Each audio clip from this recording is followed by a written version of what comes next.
sila na rin po mismo ngayon ang magsasalita sa inyo sa harapan. Kaya po, napakagandang paliwanag dito na ang talaga pong nakapaloob dito diwata ng Panginoon.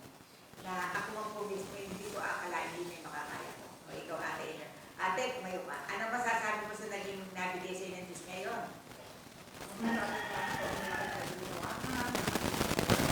Kagalingan.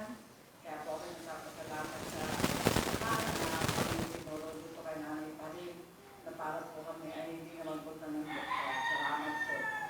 Isip-isipin niyo po, mga kapatid, kung ito ay aabot sa inyo ang lulundag ng balita. Hindi niyo po sukat akalain na. Kaya po, ito po ang bukas ng ari ng babae. Ito po kasing sa dumihan ay magkasama. Magkapit-bahay po, magpinsang buo. Hindi ko po sukat akalain na doon bumuo yung buko na napakarami. Sa tanang pagkakaroon po sa akin, 44 years old, ngayon lang po ako naka-encounter noon. Kaya po, hindi ko po kaya ipaliwanag ang paabot na pasasalamat sa ating Panginoon. At dahan-dahan po bang nadi-discover po ang magbigat na karamdaman. Sa totoo lang po, kanina lang po na sila pumunta dito. Alam po akong kakibukibo, para po pong nakakapunta ng tao, parang hindi. Alam ko sa kanila, wala akong ano sa kanila, wala akong interest. Pero nung po ako'y magdasal, para po bang pinaliwanag sa ating mga Panginoon, na tanging ako lamang ang kanyang para po makuha yun. At naging imposible naman po na heto po sila, ako na po magsasabing, hindi na po sila babalik.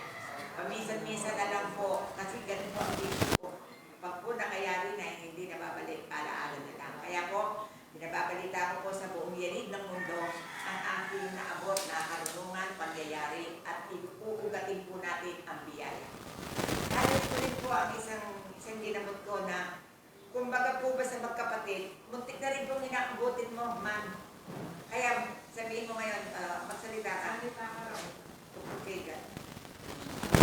Salamat po ako na napunta po ako kay Nanay Karin.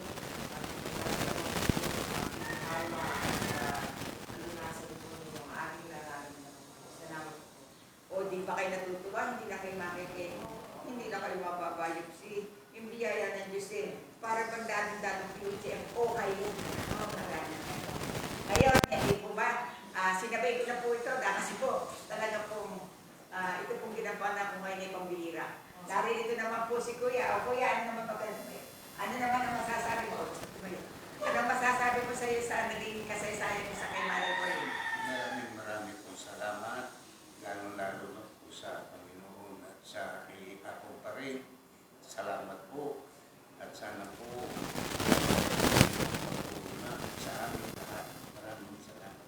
Okay, palakpakan nyo. Nalala po ako masabi, hindi kumiti na lang po ako. Sana po, matagal lang po kayo.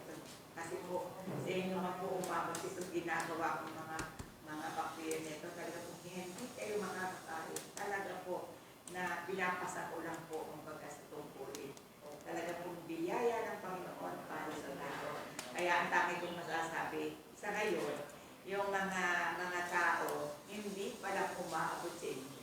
O umabot sa inyo, talaga natitik na pamilya nyo.